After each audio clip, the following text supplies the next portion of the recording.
Hey guys, Assalamu alaikum. I'm Shafina Patel, And I'm Nisi Mohammed. and on this week's episode of The Road to Happiness, we have an interesting topic, and so we're going to go ahead and get started. So, our topic is Valentine's Day, and all of that. Okay, where do I actually start with this topic now? Nassim, I have so many questions for you. Okay, go for it. Bring it. I'm ready. All right, Valentine's Day. I mean, do are we supposed to celebrate it? It's should we not?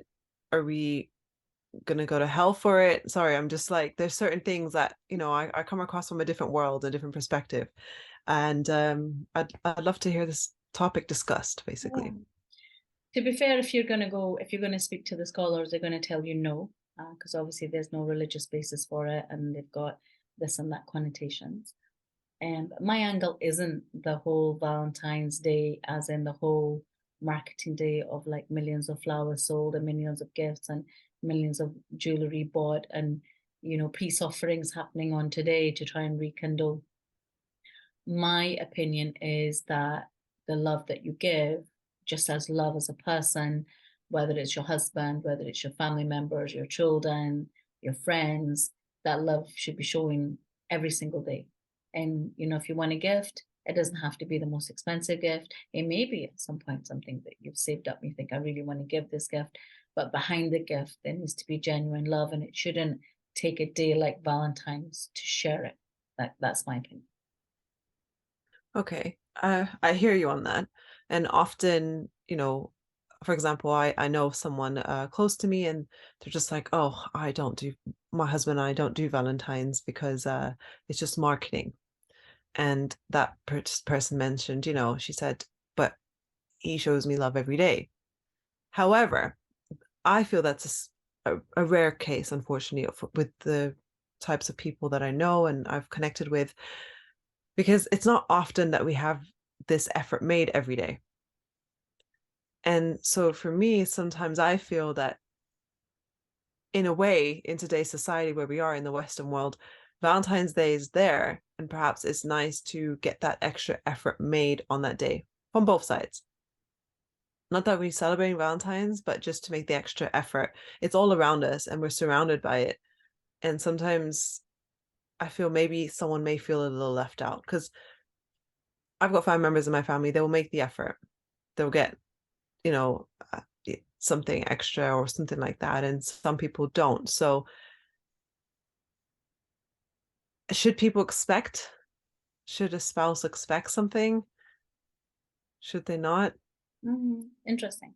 So I think it's just mindset. For me, a gift is nice, but I'm the kind of person that if you gave me half an hour of your time with a cup of coffee, no, I would be in love with that. The fact that you gave me attention, the fact that you sat and spoke about your problems, or just the fact you needed words of comfort, whatever that was, that would maybe I don't know, it's where I am in my age in life, like expensive things and blingy things do not impress me at all. And usually if it's a wedding, like it's painstakingly horrible for me to try and find an Indian outfit with matching jewelry and this and that because I honestly can't be bothered. Like I'd rather, if I had a day just spending time with a loved one, hearing what they've got to say, getting that attention, giving that attention, and for me it's more important. But in today's world, I'll be honest with you, majority of people work, majority of people have a decent standard of living. If they really wanted that diamond bracelet, or if they really wanted that something, they can definitely get it for themselves. Do you get me? If you really wanted it, if it's a thing that you think, oh, I'm going to give myself that. Yeah, if your husband, your wife gifts you, great, because that's obviously gifting is um, from the deen. Our Prophet, peace be upon him, used to gift all the time, and that was part of his nature. So gifting is something that we should do. But yeah, I just think that if there was more emphasis put on, like, even if it's like I was telling you that, husband and wife partners should have like date night at least once a week. And even in Mm. that date night, you buy your wife's favorite flowers, or you take her to her favorite restaurant, or you go to the park that she really likes and things like that. So it's something that you know that it's going to put a smile on her face. So when you know someone, you know what you can do with the material thing that would give equal or if not more happiness. I like the idea of that, especially the date night that you mentioned again, because you're almost, I guess, on Valentine's, people in my head, people would, take someone out for dinner, take their spouse out for dinner. So if it's happening regularly on a weekly basis, I suppose they could just take them out on Valentine's for that date night. Yeah, I mean, if that's, to be fair, you're going to be finding it pushed to get a table anywhere, but yeah. Yeah.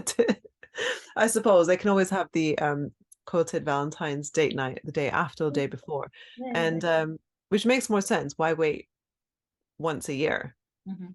to show that love when you can do it Honestly, that's on a like regular? definitely my biggest motto. Like, obviously we are the road to happiness.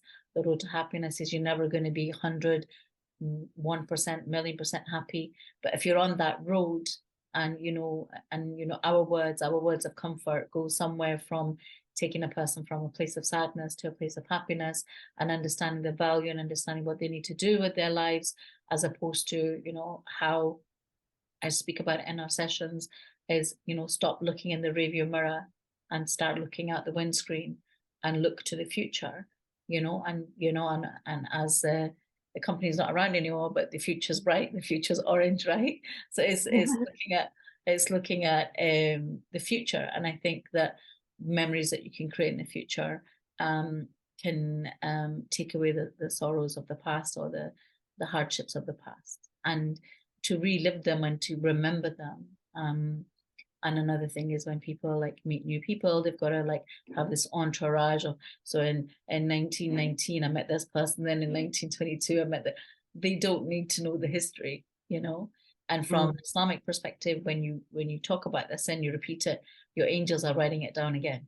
So when you've dealt with it, put it in a box, chuck it to the back of your mind, know that it's there, it's never going to disappear, but Mm. focus on your tomorrow, focus on what your life could be, because we all have a limited amount of time on the dunya, we have a very, very limited time here on earth. No, I really appreciate that. And I guess you said something pretty valuable there. The fact that if you repeat it, the angels write it down again. That's news to me. We're always learning. And I think learning about anything really doesn't go until the end of our time, basically. So I appreciate that bit of information there. So with regards to, I suppose, kind of going back to the beginning, I know there's a lot of questions that should be asked prior to anyone sort of getting married, and you should have these things discussed. I'm just wondering if some of these kind of holidays, like Valentine's, should be discussed beforehand. How do they want to handle it? That would probably be a wiser a way of talking about it now. Just speaking from life and seeing other people's situations and experiences, I've realized some of these things don't get discussed. And sometimes the girl's like expecting something from the guy, and the guy suddenly, for example, would be like, "Oh, I don't really do Valentine's." And then she's heartbroken, thinking, "I'm left out. My friend's husband did that for her." Do you know what I mean? Sometimes that happens.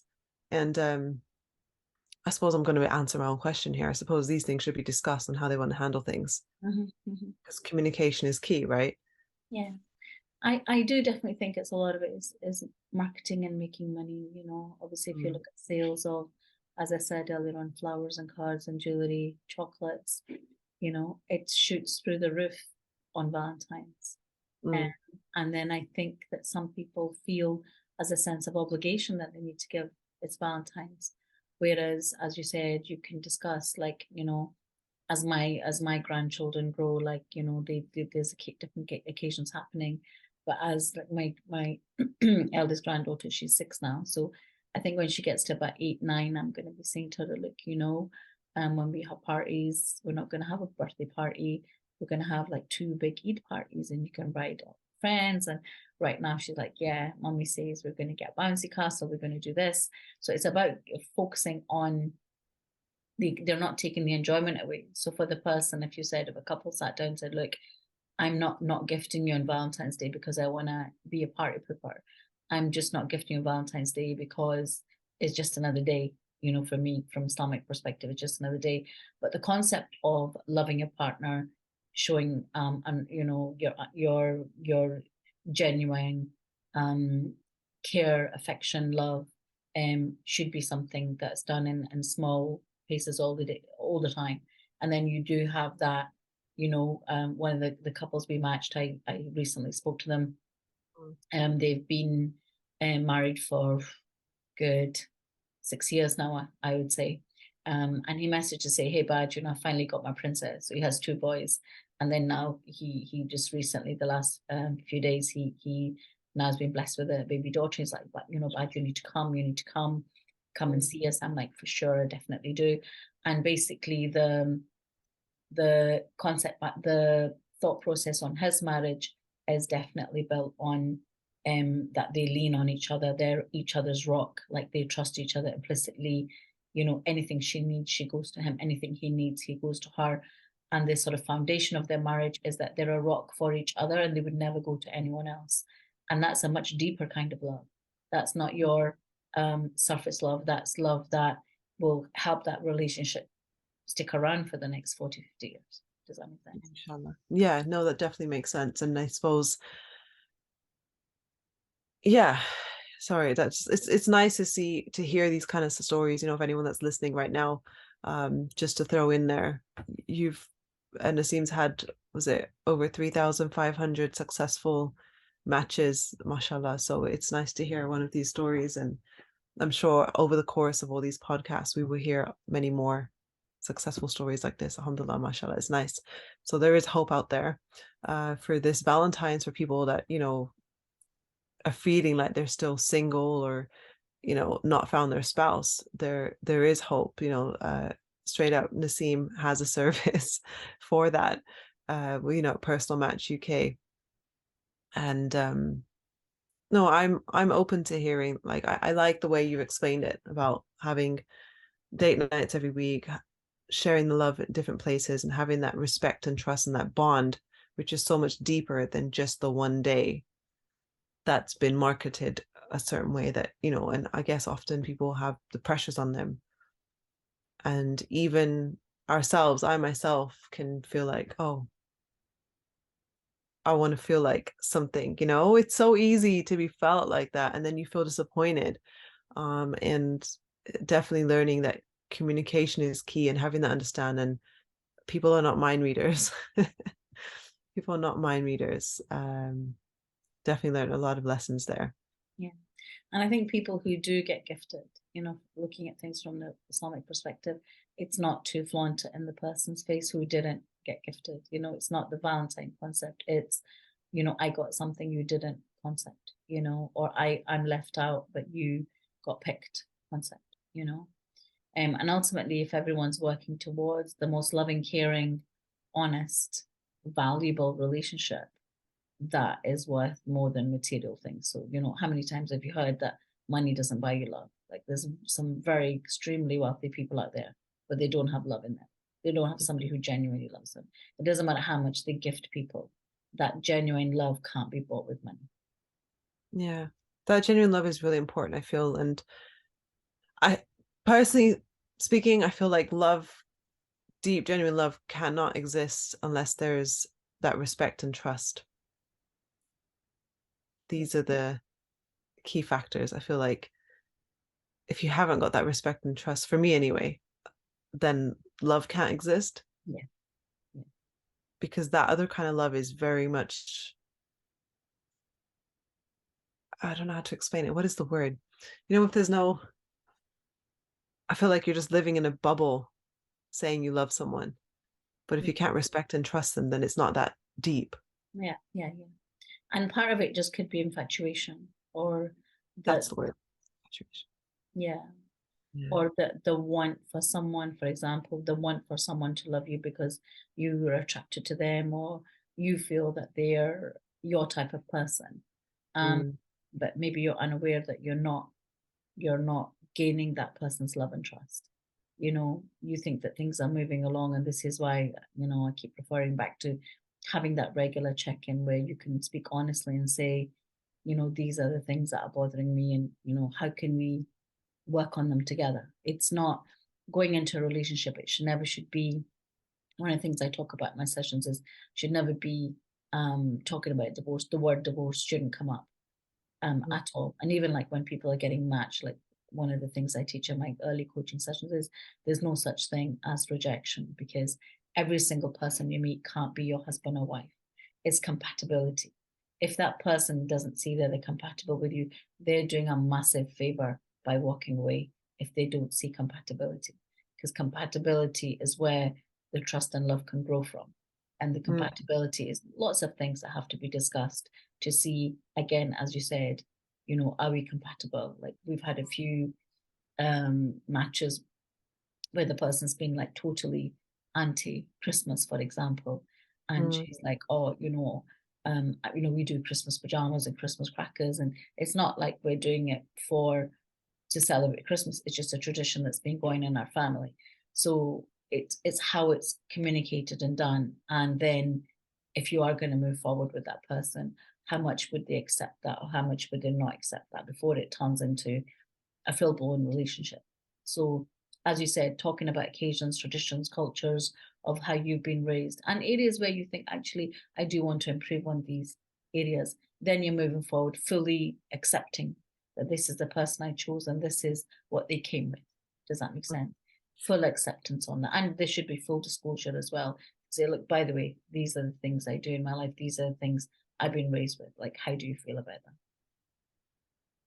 I think these are really, really important things to be discussed before taking the thing further on, as you mentioned, in a relationship. And then it saves all the heartache and the headache, and like holidays like Christmas or any of these things, especially here in the UK, where it's prominent, predominant, that's the word.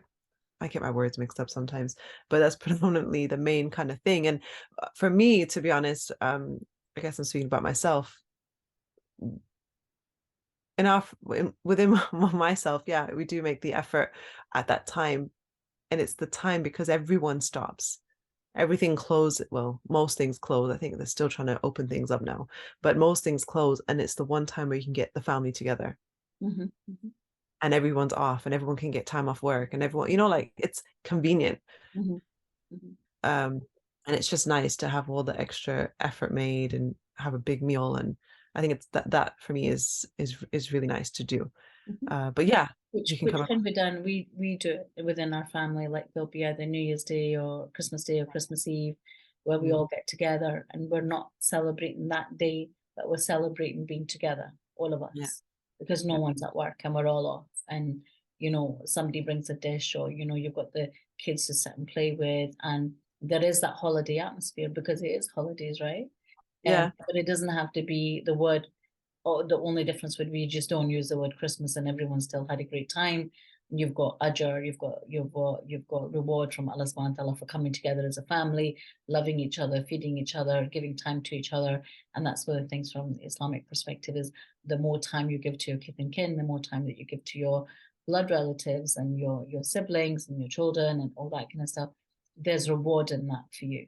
So if you have a choice of meeting a friend or meeting a family member, there's no disrespect to the friend, but you would get more reward for meeting the family member. And as we were speaking earlier on, that sometimes you can be more relaxed with your family members and say more things that you would never say outside of the home. Like, you keep yourself more in check.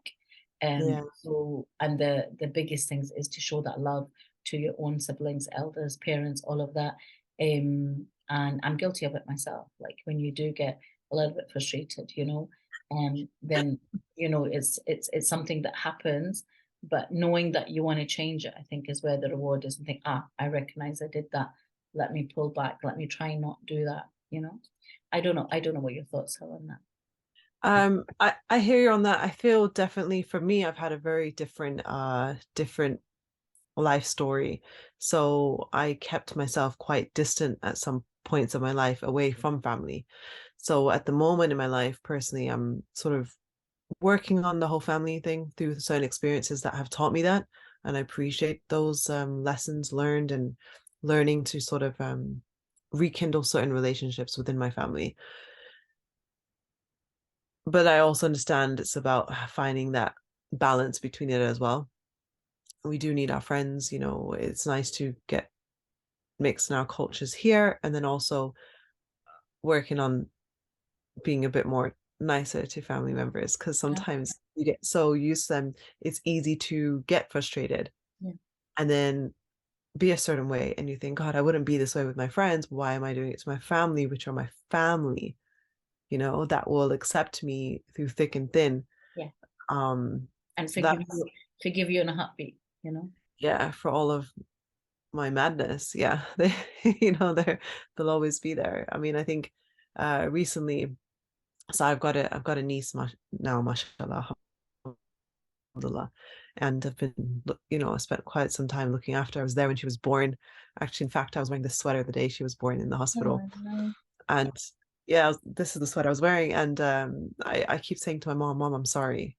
She's like, for what? I was like, I'm really sorry. Because obviously you start to learn how much effort, I don't have any children or anything like that, but to look after a child and the sleep that you don't get, and the baby basically cannot survive without you.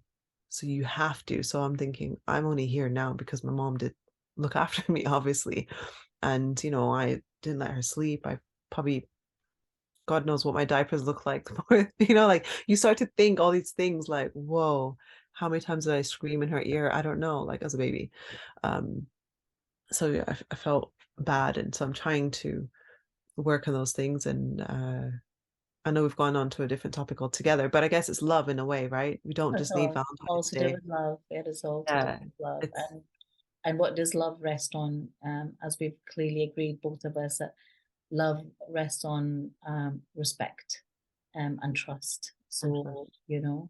and obviously taking it back to from the deen perspective, Rasul Sallam was the most trustworthy, the most respectful. Even before he accepted Islam, he was known as a truthful one, as a trusted one.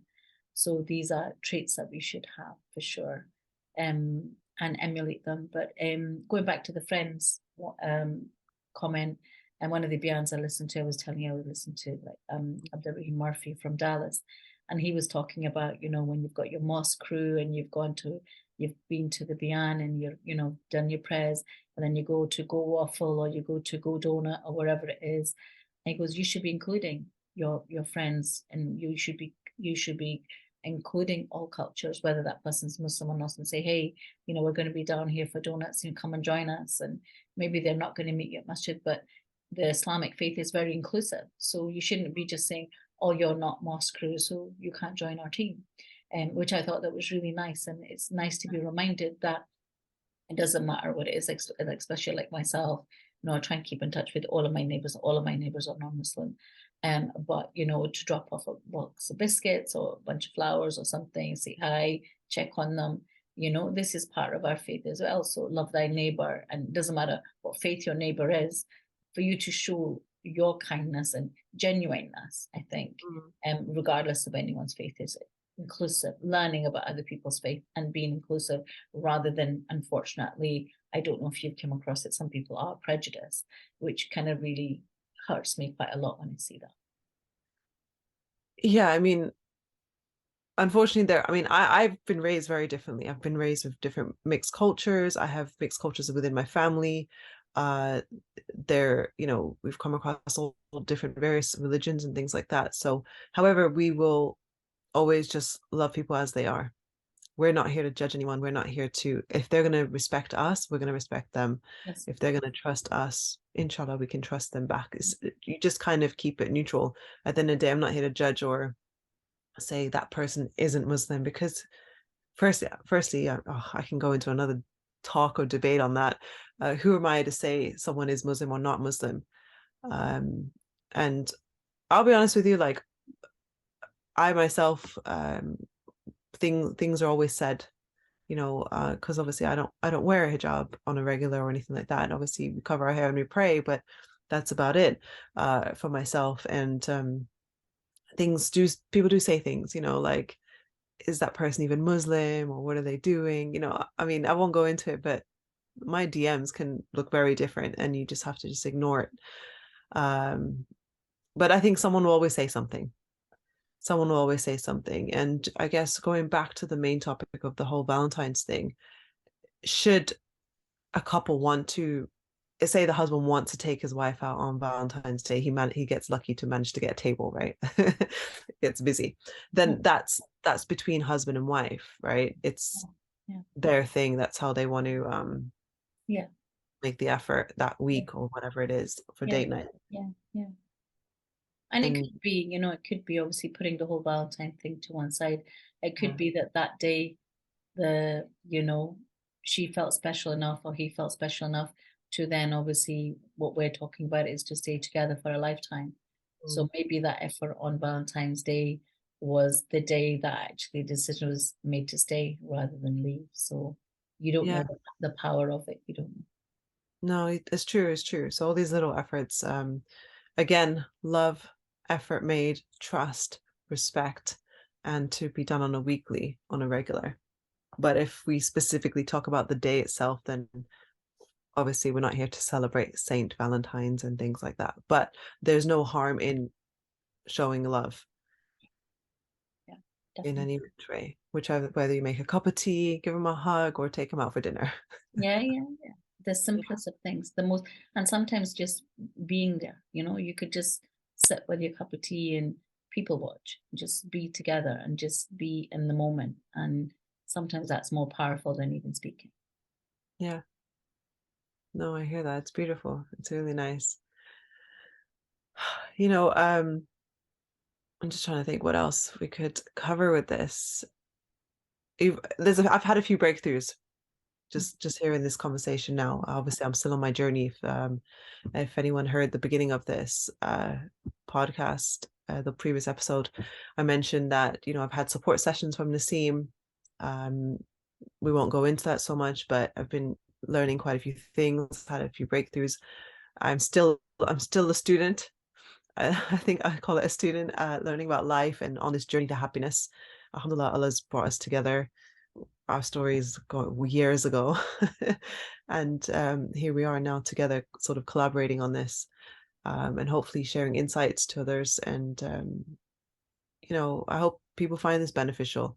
Definitely. Shall we leave everyone with some tips for Valentine's Day? Shall we do that? Yes, I will say. So Nassim's going to give the tips. I haven't got any for you Okay, right let's now. give the tips. Give the tips. So one of the things we talk about in our sessions is needs and wants. So if you're able to communicate your needs and wants, your needs are far more important, by the way, like a million times more important than your wants. And if those needs are heard and met, your relationship is much more likely to last the test of time than building a relationship on wants. Something to think about. I can vouch for this now, knowing what my needs are and separating what the wants and needs are. This is very, very true. How would someone find out what their needs are? I think it's you have to self-examine and when you have a conversation and you walk away feeling energized and happy, what was talked about, how did that person treat you, what did you like about them, or you come from a conversation feeling down and depressed and not feeling the best and feeling unsure what was talked about in that conversation. So then you can figure it out. So with me, on a personal level, I think that I respect resilience quite a bit because I believe I have resilience. And these are probably not very romantic, but I just think that like heavy foundations for a relationship. My second thing that's really important is someone solution focused and completely drama free. Like they just chill and whatever the situation is, good or bad, you sit down, you talk about it, and it's not made a whole Pakistani or Indian drama about it and that and the pencil falls and it's like all dramatic. And I think the third one is for me just moral compass, helping the little old lady across the road, gifting somebody, just showing some love to someone who maybe really needs it at that time. And yeah, focusing on your being, focusing on being a better person, just morally being a better person. So for me, I think those three qualities go a long way when I'm with someone. I notice those qualities regardless who they are. I find myself levitating towards them. No, I love that. Obviously, I never knew what your needs were. So you already know what mine are. And now I know what yours are. And it's very interesting because they're both very different. They're very different needs. And this is the thing as well. There is no correct answer for the needs or wrong answer. Just to say, like everyone is unique and everyone's different. And this is why, God's made us so many different ways and why certain people are compatible and certain people are not. But the way you won't be compatible is if you don't even know what you're looking for. And Yeah. you And that's the know conversation of it's our next something or that's sorry to speak over you. I'm saying that's the topic of our next conversation. How much do yes, people really know what they're looking for? Very interesting. definitely. So we'll leave it here. Thank you guys so much. This has been awesome for this week's episode. Definitely take care of yourself, guys, and see you in the next episode. Take care. Bye. Bye. Thank you so much for taking the time out to listen to this podcast. If you found this beneficial, give this video a like and hit the subscribe button to be notified for the next episode.